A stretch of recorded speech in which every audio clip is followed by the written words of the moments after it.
దేవునికి మహిమ కలుగును గాక. మరొకసారి ఈ కాలం అనుదిన ధూపవేదిక ద్వారా దేవుని వాక్యం వింటున్న మీ అందరికీ ప్రభు పేరిట వందనాలు తెలియజేస్తూ ఉన్నాం. ఈరోజు కూడా దేవుని వాక్యం నుంచి ఒక మాట చదువుదాము. 102వ కీర్తన 17వ వచనాన్ని చదువుదాం. ఆయన దిక్కులేని దరిద్రుల ప్రార్థన నిరాకరింపక వారి ప్రార్థన వైపు తిరిగి ఉన్నాడు. దేవునికి మహిమ కలుగును గాక. ఈ లేఖన భాగాల్లో మనం చూసినప్పుడు చాలాసార్లు ఒకవేళ మీ జీవితాల్లో ఈ వాక్యం వింటున్న మీ బ్రతుకులు ఒకవేళ ఏకాగ్గా ఒంటరిగా ఏ దిక్కు లేని వారికి ఒకవేళ మిగిలిపోతే, అలాంటి సమయంలో ఒకవేళ మీరు ప్రార్థించగలిగితే దేవుడు మీ ప్రార్థన విని మీ ప్రార్థన నిరాకరింపక మీ ప్రార్థనకు ఆయన సమాధానం అనుగ్రహించి దేవుడై ఉన్నాడని వాక్యంలో మనం చదువుకున్నాం.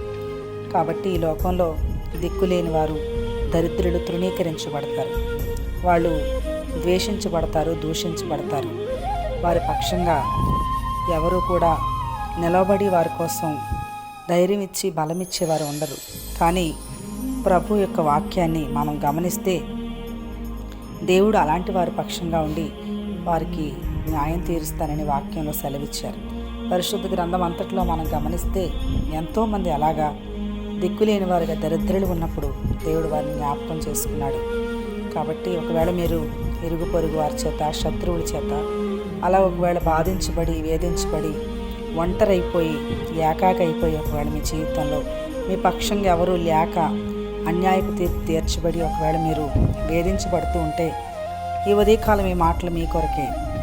దేవుని వాక్యంలో చూస్తే నాబోతు తన జీవితంలో ఎంతో భయంకరంగా యెజబెలు అలాగే తన భర్త అహాబు ఇద్దరూ కలిసి ఆయన్ని చంపడం, అలాగే ఆయన మీద కుట్ర చేయడం, ఇవన్నీ కూడా రాజు గ్రంథంలో కనబడతాయి. అవన్నీ ఎవరూ చూడలేదు, తన పక్షంగా ఎవరూ లేరు. తను వారి చేతుల్లో అన్యాయంగా అక్రమంగా తన ప్రాణం కోల్పోవలసి వచ్చింది. కానీ దేవుడు చూశాడు, అద్భుతమైన తీర్పును దేవుడు వారికి ఇచ్చినట్టుగా మనం చూస్తాం. కాబట్టి దేవుడు అద్భుతంగా ఆశ్చర్యకరంగా మీ ప్రార్థనలు ఆయన వింటాడు.